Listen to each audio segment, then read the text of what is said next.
Kalau pesan saya kepada generasi muda, jangan melupakan sejarah, ingat jati diri kita orang Jawa, di mana sejarah berasal yaitu Sangkan Paraning Dumadi, dari mana kita berasal dan akan kembali, maka kita harus mengingat leluhur kita sebagai cikal bakal leluhur yang ada di Ngobaran ini.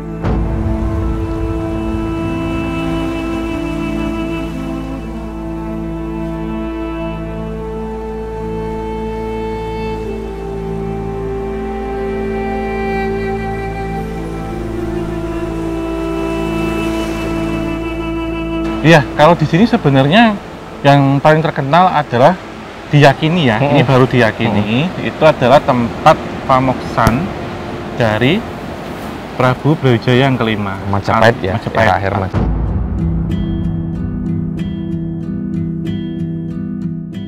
Dalam pelarian, Sinuwun Brawijaya sendiri diikuti 2 istri beliau dan 1 hewan kesayangan beliau yang bernama Blang Yuyang. Di mana dalam persembunyian sekian lama Sinuwun Brawijaya di sini ternyata terlacak juga. Daripada terjadi konflik di dalam Kedaton, ketika diburu oleh orang-orang Demak, beliau di sini ingin terus melarikan diri, maka menyabda hutan ini agar terbakar berkobar-kobar.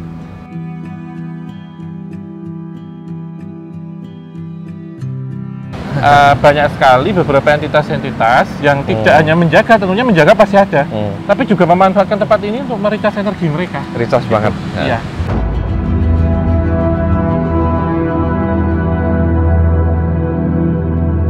Tempat ini dipergunakan sebagai tirta pensucian sebelum nanti sowan ke Keraton Laut Kidul.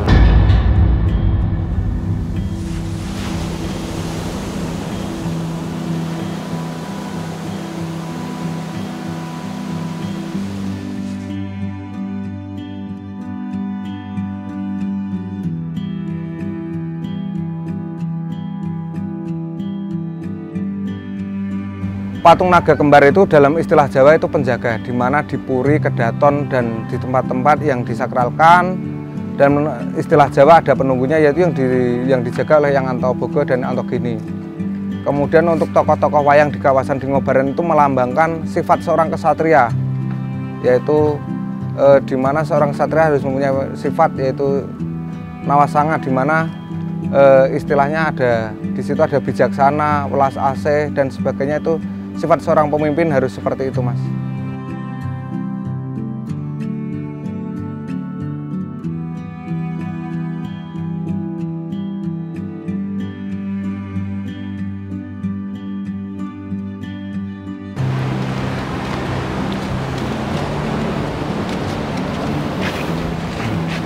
Halo Sobat Javanika, dimanapun kalian berada. Assalamualaikum warahmatullahi wabarakatuh. Salam rahayu, rahayu, rahayu bagi kita semuanya. Ya, kita ketemu lagi di gerbang antar dimensi Kisah Tanah Jawa.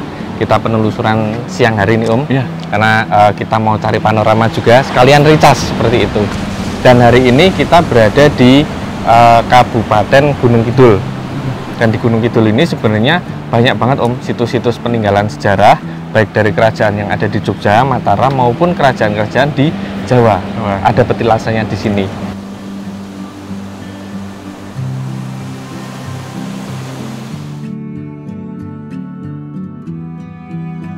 Di mana di Gunung Kidul sendiri banyak makom-makom atau petilasan yang terkait dengan para pelarian Majapahit yang nantinya akan menjadi beberapa nama seperti di daerah-daerah di Playen dan sebagainya, di mana di situ ada Kiai Pager Waseso, salah satu pandai besi dari Majapahit yang nantinya akan menjadi nama desa Pager. Seperti di kelurahan ini sendiri, konon adalah salah satu pelarian dari Majapahit yang bernama Kebu Kanigoro, maka di mana kelurahan di desa ini bernama Desa Kanigoro.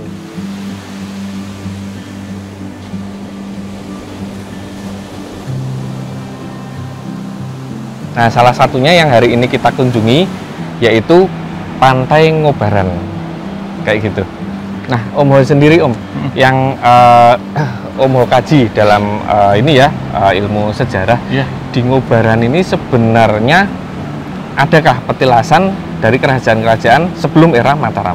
Iya, kalau di sini sebenarnya yang paling terkenal adalah diyakini ya, ini baru diyakini, itu adalah tempat pamoksan dari Prabu Brawijaya yang kelima. Majapahit ya, Majapahit, akhir atau Majapahit. Bri Kertabumi. Oke. Nah, kalau kita lihat dari eranya beliau sendiri, itu memang ada di peralihan antara Majapahit dengan Demak. Oke. Gitu. Jadi di abad ke-14 hingga 15 gitu ya, atau mendekati ini masuknya era Mataram Islam. Ya. Walaupun masih jauh sebenarnya rentannya. Tempat ini memang seperti namanya, Ngobaran. Ngobaran. Karena pada masa lampau toponim ini tercipta ya, dalam terminologi kata yang dipakai itu Ngobaran itu mengobar, berkobar-kobar. Kenapa demikian?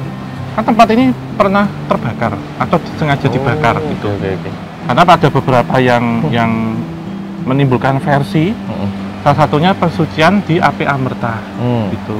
Jadi ketika Prabu Brawijaya V kemudian memutuskan tempat ini untuk melakukan satu ruatan dan pelepasan dan juga untuk bersemedi pada waktu itu, beliau juga melakukan seperti Topo Amerta atau Amarti Geni gitu. Jadi api di sini dipergunakan untuk pesucian.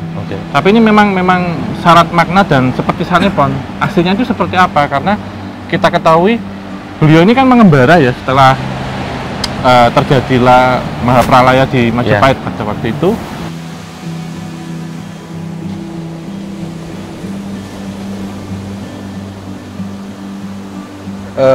Berawal sejarahnya itu ini cerita turun-temurun dari yang disampaikan oleh eyang-eyang saya dulu.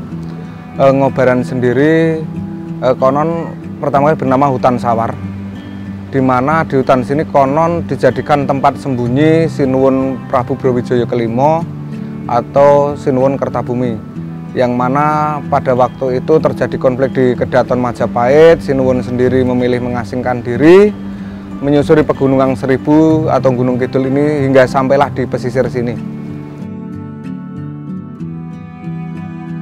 Dan dua pengawasnya beliau, Sabdo Palonoyo Genggong, juga sampai ke tempat ini. Dimana ketika beliau ingin menyepi, ingin menyendiri, mericas energi dan kembali ke bumi waktu itu, bersemedi, itu Sabdo Palon dan Noyo Genggong juga menyetop siapa yang akan masuk ke sini. Tidak diperbolehkan. Itu salah satu ini yang pertama. Yang kedua, dalam prosesi Pati Geni ataupun Amarti Geni di sini, beliau juga tidak sendiri. Jadi bersama garwa Padminya.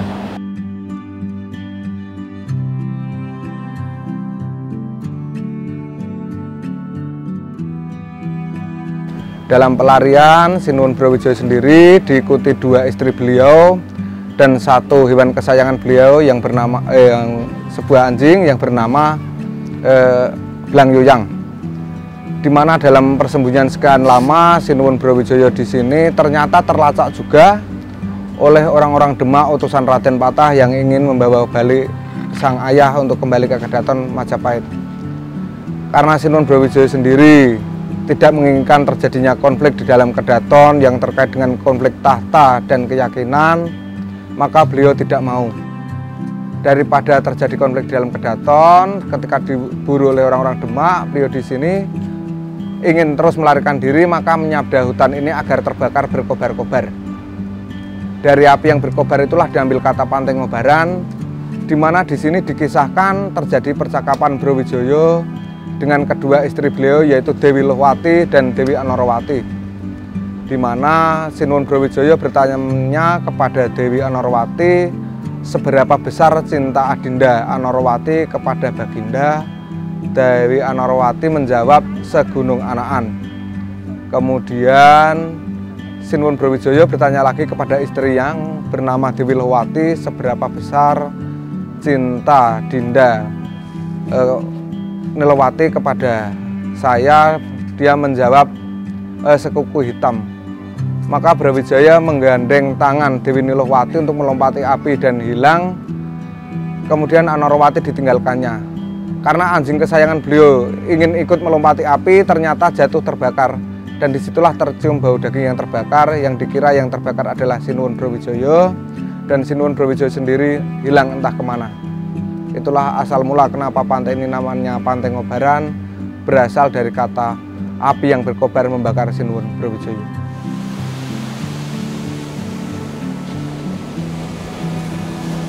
Yang ketiga, tempat ini masih disakralkan, diagungkan dan juga dikeramatkan, itu untuk sembahyang dari bermacam kepercayaan dan juga keyakinan ya yang ada di sini. Nah, tempat ini sendiri sebenarnya menyimpan satu energi spiritual gitu. Kalau metafisik pasti ya.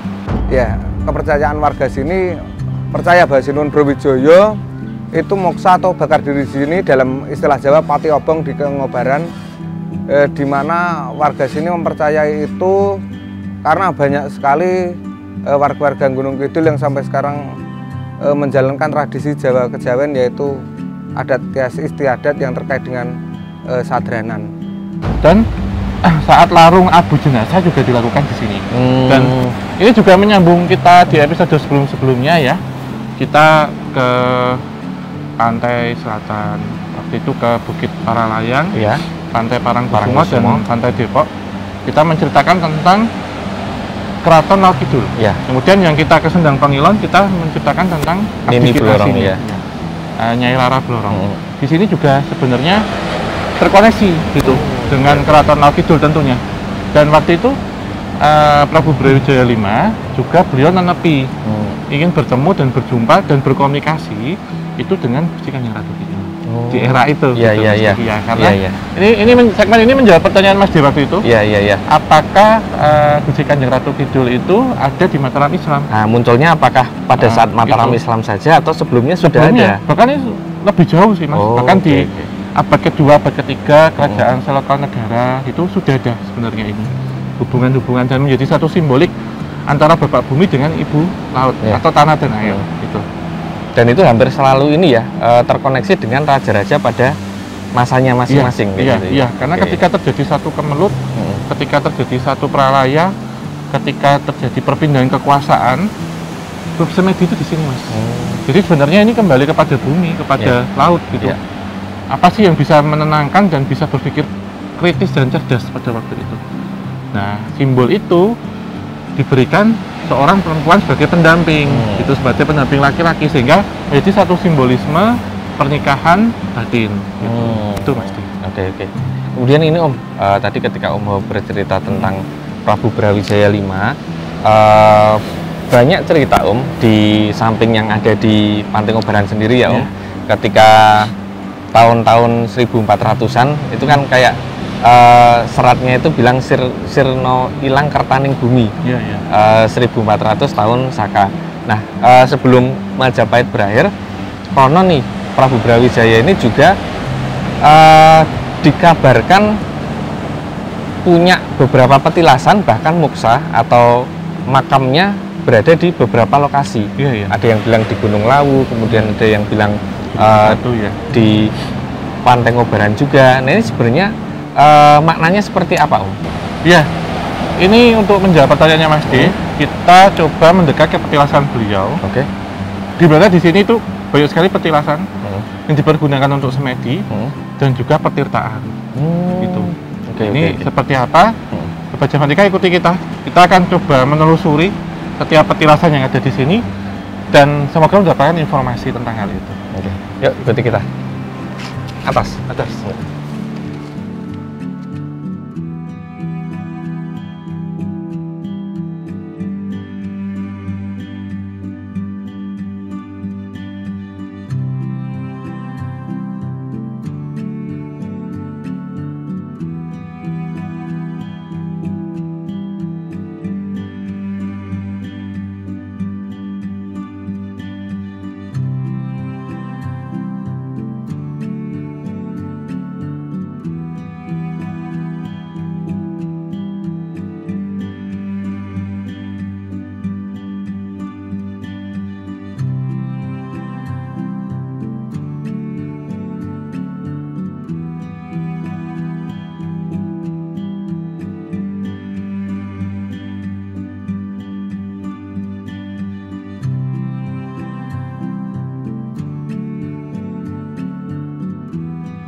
Ya, setelah terjadi kebakaran pada waktu Sinuwun Brawijaya, maka Ngobaran kembali menjadi hutan belantara, dan Ngobaran sendiri baru bisa dibabat atau dibuka pada tahun 1971-72 oleh Yang Kruduk atau Yang Kertosentono atas perintah Sinuwun Sri Sultan Hamengkubuwono ke-9 dari Keraton Ngayogyakarta Hadiningrat.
Yang dirasakan apa Mas Di? Airnya? Yang ini tadi tawar. Kalau yang sana tadi saya cipin asin. Asin ya. Ini berarti memang ada ini ya, ada mata air ya di iya, sini. Sumber di bawahnya. Dan kalau airnya pasang ini udah ibaratnya udah nggak ada, udah ketutup sama air asin. Tapi nanti setelah airnya itu surut, tawar lagi. tetap tawar, jadi nggak payau. Ini memang sumber kan selalu keluar dari bawah tuh Mas Di. Oke. Itu jadi air ini terganti terus. Dan ini yang dinamakan tadi Sendang Sentono, seperti itu di sini. Ya, jadi sebelum kita ke sini Sobat Jaganika, tadi kita melintasi petilasan beliau dahulu. Petilasan ini dulu dipakai ketika Prabu Brawijaya V sebelum bersuci atau mandi gampangannya. Di sini Mas Di. Oh, di sini. Ya. Jadi beliau melakukan Topo Broto atau Semedi Agung di tempat yang tadi kita kunjungi. Dan bagi para peziarah yang akan datang ke sini, itu memang harus melewati trap itu gitu, step by stepnya lewat situ, baru nanti di sini. Dan ini sebelum nanti Mas Dia cerita, ini jadi air ini yang saya lihat itu auranya biru keputihan. Itu kelihatan. Ya, dan ini memang kita lihat seperti apa ini, itu, memberikan ketenangan dan penyucian gitu. Dan banyak orang yang datang ke sini tidak hanya untuk mandi, tapi ada yang ingin naik jabatan, mencari penyembuhan gitu Mas Di. Enteng rezeki, enteng jodoh, itu juga. Dan termasuk menetralisir gangguan-gangguan metafisik. Seperti hanya orang yang terkena santet, telu guna-guna dan pelet. Bahkan kalau mau melepas susuk ya, bisa dilakukannya di sini. Oh, di sini. Mau bini hilang Mas Di. Oh gitu. Protol, iya. Sangar ya? Iya. Iya. Ya, berarti kayak ini ya, laku lampah ya dari sana. Memang ada kayak rukunnya gitu ya? Arahannya. Dari yang di atas tadi pertama, kemudian turun, seharusnya kan bisa tuh langsung ke sini, tapi memang dilewatkan tempat ini. Iya. Palenggahan tadi ya. Ada baiknya di petilasan yang sana dulu, Sentono baru ke sini. Setelah itu ke sini. Iya. Oke.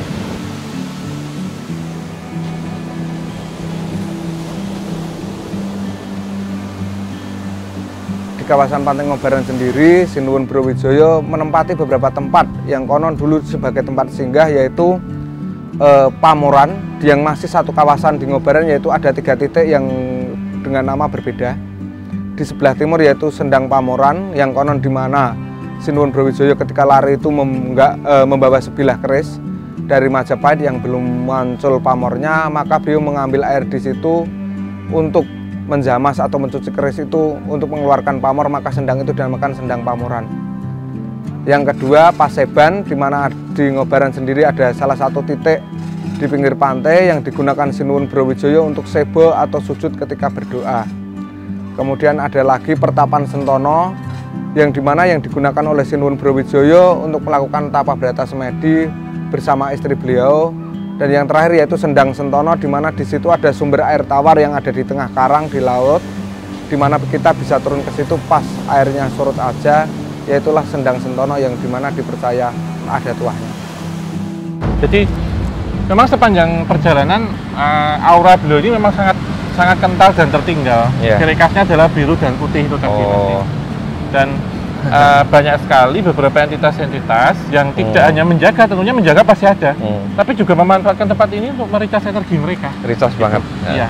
Dan tempat ini dipergunakan sebagai tirta pensucian sebelum nanti sowan ke Keraton Laut Kidul. Gitu. Jadi kalau pintu utamanya kan di Cepuri, secara lurus langsung ke Daton ya. Kalau ini kan bisa di areal Sri Mangantinya gitu loh Mas Di. Oh iya. Atau di areal Pagelarannya gitu. Modelnya masih satu area. Cuman nanti kalau mau langsung ke keratonnya, lokasinya di Cepuri. Sana ya. Yang Mas ditangkap atau bisa diceritakan? Versinya Mas ini yang dapat download artikelnya nih. Kalau saya ini tadi dapatnya seperti ini. Secara rasa ya Om, tadi ketika kita di Palenggahan, seakan ini nanti mungkin Om bisa konfirmasi ya, seakan ini kayak kita terhubung dengan satu kayak sosok orang tua seperti itu. Iya. Memang pakaiannya bukan pakaian yang terlihat, tidak mengenakan pakaian raja seperti itu, pakaian-pakaian biasa pada zaman dulu seperti itu. Kemudian kalau boleh ini dibilang pesan, ini kayak halus banget gitu loh. Kita harus mencoba menarik itu. Ini apa sih seperti itu, sehingga yang saya rasakan seperti ini. Kekuasaan, bahkan seorang raja yang berkuasa itu pada akhirnya akan selesai juga seperti itu. Segala sesuatu ada usianya, ada umurnya. Itu tidak bisa diperpanjang sampai selamanya, ataupun dipercepat juga nggak bisa. Kayak memang sudah punya jatah sendiri-sendiri. Sehingga ketika masa itu akhirnya berganti, maka ingatlah apa yang sudah pernah terjadi seperti itu, untuk pembelajaran kepada orang-orang yang hidup setelahnya. Dan kalau itu direfleksikan kepada diri kita yang hidup hari ini, ya sama, kita hidup di dunia ini paling berapa lama sih seperti itu. Cuman apa yang kita tinggalkan, apa yang kita tinggali, kita wariskan, itu yang akan menjadi nilai seperti itu. Sama seperti leluhur kita zaman dulu memberikan apa ya, kayak teladan-teladan, nilai-nilai yang hari ini sebenarnya sifatnya monumental seperti itu. Selama itu masih dijaga, itu pun masih hidup kayak gitu. Iya, benar sih. Gitu ya. Ya. Ini dari aura beliau itu kan seorang pemimpin dan raja ya Mas ya. Hal ini yang membuat tempat ini jadi favorit ketika banyak orang ingin nyalon tanda petik. Oh iya. Banyak yang mandi, tetira kungkum gitu, berharap pulungnya itu jatuh nanti Mas gitu, pulung kekuasaan gitu. Dan tentunya hanya orang yang seperti disampaikan Mas tadi, yang berjiwa ksatria, mengabdi, dan juga membaktikan diri untuk negara. Gitu. Karena seperti halnya jabatan itu seperti ini Mas pakaian. Ya, nanti bisa dipakai, bisa ditanggalkan. Iya, ditanggalkan. Dan kita memakai pakaian ini aja kan nggak bisa lama. Iya. Bisa paling full ya 1 hari 1 malam gitu ya. Tapi ini terkadang kalau sudah tidak nyaman ditanggalkan gitu, atau sudah waktunya habis. Misal kita pakai dari pagi sampai sore, kemudian kita mandi, sudah kita tanggalkan gitu. Arti dari air itu memandikan juga mesti ini. Jadi saat orang sudah selesai masa bakti dan jabatannya, dimandikan seperti halnya ketika menjabat itu menggunakan pakaian yang ini sudah terkena kotoran. Jadi biar kembali lagi ke suci, ke bersih gitu. Tidak hanya tirta amerta tapi juga api amerta gitu. Jadi bisa disucikan dengan air, tapi api ini tentunya mensucikan kehidupan atau mensucikan diri. Ibarat kata ketika orang sudah diabukan, sudah wafat, meninggal, dan ini berarti akan memulai hidup yang baru. Dalam arti sebenarnya, gitu. Tapi konotasinya ketika orang sudah selesai jabatan ini pun juga harus dibersihkan, harus dicuci gitu, untuk memulai kehidupan yang baru lagi. Yang semula menjadi seorang pemimpin, ini kemudian menjadi orang biasa. Karena Prabu Brawijaya V sendiri memiliki banyak nama samaran mesti.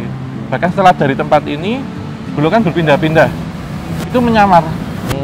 Karena apa yang sudah dipakai ini sudah ditanggalkan. Konon pelarian Brawijaya di sini itu sering berganti nama, yaitu menjadi nama yaitu konon yang sampai di sini berganti nama menjadi nama Eyang Jamus. Ya. Kemudian di beberapa tempat akan menjadi Ki Ageng Kutu dan sebagainya. Itu penyamaran beliau di sini agar tidak terlacak. Oke. Kecuali satu tempat untuk bisa menyempurnakan atau bisa melebur dengan semesta itu, atau dimaknai dengan mokso. Mokso, Ya. seperti itu. Tapi kalau ditanyakan mokso apakah di sini, di Gunung Lawu, Iya, di tempat iya, iya. lain, Allahu alam. Iya, Kita iya. nggak bisa menjawab, Rahasia dan semesta ada itu. tabir besar di situ yang Oke. tidak bisa kita buka. Gitu. Oke Om, kita mungkin pindah tempat Iya. sekali lagi.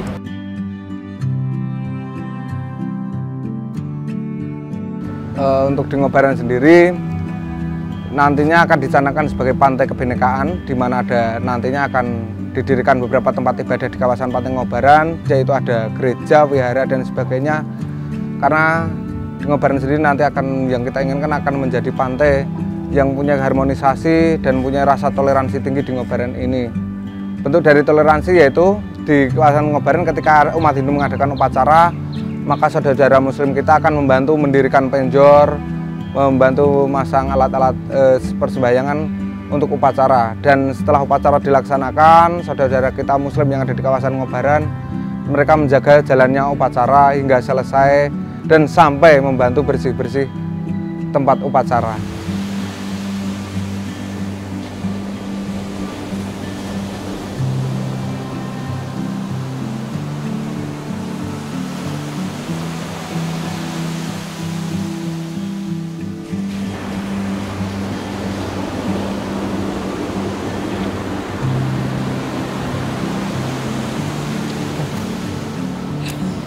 Ya Om, kita sudah sampai pas di tepian laut. Ya. Ini nanti kalau sore sedikit di sini sudah tergenang air Om. Pasang ya Mas. Ah, ah. Nah, ngomong-ngomong soal Laut Selatan Om di Kabupaten Gunung Kidul, dengan adanya situs yang ada di Pantai Ngobaran, ada nggak sih Om hubung kait, entah itu dari segi supranatural, spiritual ataupun metafisika tentang mitologi Kerajaan Pantai Selatan? Iya, tentunya ada Mas. Gitu. Jadi tempat ini pun juga pernah dipergunakan untuk bertemunya antara Prabu Brawijaya V dengan Gusti Kanjeng Ratu Kidul pada waktu itu. Ketika suatu tempat atau negara ya, atau kerajaan itu sedang ada kemelut, tempat ini sering dipergunakan untuk tukar pikiran oleh raja-raja. Oh gitu. Iya. Dan kalau diceritakan oleh Pak Juru Kunci ya, jadi ketika tahun 70-an tempat ini dibuka. Iya. Dan mendapatkan misi untuk tempat ini, itu juga mendapatkan dukungan atau support Ya. itu dari Suwargi Hamengkubuwono ke-9. Oh Gitu. iya, iya. Dan sampai saat ini tempat ini juga dipergunakan untuk sembahyangan gitu. Karena Ngobaran sendiri kecuali sebagai wisata pantai, di mana di Ngobaran sendiri digunakan sebagai pantai spiritual religi, di mana di Ngobaran sendiri ada beberapa tempat ibadah, yaitu ada kejawen, ada masjid, ada pura yang bisa digunakan umat untuk beragama apapun untuk sembahyang.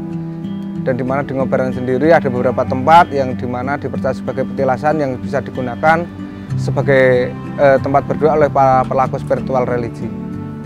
Lah kalau kita lihat ada salah satu abdi kinasi beliau yang boleh dibilang diberikan amanah ya, Iya. untuk menjaga secara vegetasi ataupun secara kekayaan hayati flora dan fauna. Oh ini kayak melengkapi cerita tentang Kerajaan Pantai Iya, Selatan 28 kemarin ya, abdi ada kinasi. abdi kinasinya Iya. banyak itu. Nah ini adalah Ratu Pandanwangi. Oh Ratu Gitu. Pandanwangi ya. Ya, atau beliau ini juga disebutnya dengan Roro Dewi Pandanwangi. Oke, Dewi Pandanwangi. Kalau Mas D sendiri yang mungkin mendapatkan gambaran tentang Ratu Roro Pandanwangi apa? Tadi kesini soalnya Mas D sudah ketarik ke beliau. Ya, sebenarnya banyak sekali tanaman pandan di sini dan ada beberapa apa ya, semacam pura yang dibangun. Kalau miturut beberapa cerita, ini memang dibangun karena ada wisik seperti itu atau intuisi yang ketika itu ditelusur katanya memang dari energi yang dari selatan seperti itu. Siapakah itu?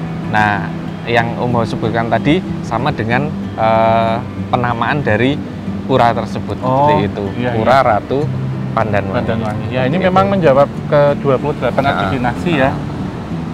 Dewi Lanjar. Ya, ada Dewi Mayangsari. ya Dewi Dewi Mayangsari, Pandansari. Dewi Pandansari, Nyi Roro Nyi Roro Blorong. Blorong, Nyi Roro Nyi Roro Kidul, Nyi Nyi Riau Riau Kidul, Kidul, sama Mbok Mbok Men. Man Kidul. Ya, ini baru Seperti 7. itu. Wih, Ya, Dan ada Dewi Kadita juga. Oh iya. Ya, tapi ini tentunya tidak bisa kita ceritakan di sini. Baru 8, ini berarti masih ada 20 yang menjadi menteri dari Kanjeng Ratu Kidul. Siapakah beliau? Semoga nanti kita dalam penelusuran pantai selatan ataupun pantai utara kita bisa menemukan nama-nama itu. Jika di perkataan yang diberitahukan. Itu sih Mas Di. Oke. Oke, Sobat Javanika semuanya. Daerah Gunung Kidul selain sebagai wilayah geografis, ini tentunya juga sebagai tempat yang punya nilai sejarah, kemudian punya nilai hubung kait dengan leluhur, dan punya nilai-nilai spiritual. Sehingga penjagaan kita ya Om, orang-orang yang hidup hari ini, selain ekosistemnya, juga nilai-nilai sejarah dan budayanya. Agar nanti yang bisa dilihat sama anak-anak cucu ini nggak cuman pantainya, nggak cuman karangnya, tetapi juga cerita-cerita yang ada di dalamnya. Walau pesan saya kepada generasi muda, jangan melupakan sejarah, ingat jati diri kita orang Jawa, di mana sejarah berasal yaitu Sangkan Parani Dumadi, dari mana kita berasal dan akan kembali, maka kita harus mengingat leluhur kita sebagai cikal bakal leluhur yang ada di Mobaran. Ya, karena ini angin dan juga laut era sudah mulai pasangnya. Terima kasih, kita tutup dulu. Nanti kita akan, insya Allah kita akan menelusuri kisah perairan Jawa. Ini jadi sebagai pembuka, sebelumnya ini kita melanjutkan. Dan mungkin Sobat Javanika juga penasaran, 20 dari 28 abdi kinasi kucing Ratu Kidul, siapakah beliau? Nanti semoga akan satu-satu kita buka. Sudah di Pantai Parangkusumo, Pantai Karanghawu, Pelabuhan Ratu. Sekarang kita di Pantai Ngobaran. Dan nanti insya Allah kita akan ke pantai-pantai yang lain. Dan juga di Pantai Selamaran, di Pekalongan kita dengan Dewi Lanjang. Dan satu lagi waktu di Banten juga kita pernah bahas itu. Oh iya. Oke, kita tutup. Terima kasih untuk Sobat Javanika sudah menyaksikan dari awal hingga akhir. Dan tetap dukung kita dengan subscribe, nyalakan lonceng, tulis di kolom komentar, masukan, saran, kritik. Dan kita harus kemana habis ini jika ada masukan atau rekomendasi tempat. Dan like jika kalian suka, share jika sebanyak mungkin jika kalian suka juga. Ya, dan ikuti juga channel satunya Om, Obrolan Santai, sama apalagi Podcast Tanah Jawa di Noise ya. Dan tidak lupa kita ucapkan untuk Dus Indonesia yang sudah meminjamkan, mensponsori, memfasilitasi dengan alat-alat mutakhirnya untuk kita syuting pada kesempatan kali ini. Dan bagi teman-teman penggemar, penghobi ataupun yang berkarya di bidang fotografi dan videografi dapat mengunjungi dan berbelanja piranti-piranti kamera dan pelengkapnya hanya di Dus Indonesia yang toko dan hotelnya tersebar di seluruh Indonesia. Akhir kata, wabillahi taufiq wal hidayah. Wassalamualaikum warahmatullahi wabarakatuh. Mugi tansah pinaringan rahayu sagung. Salam rahayu.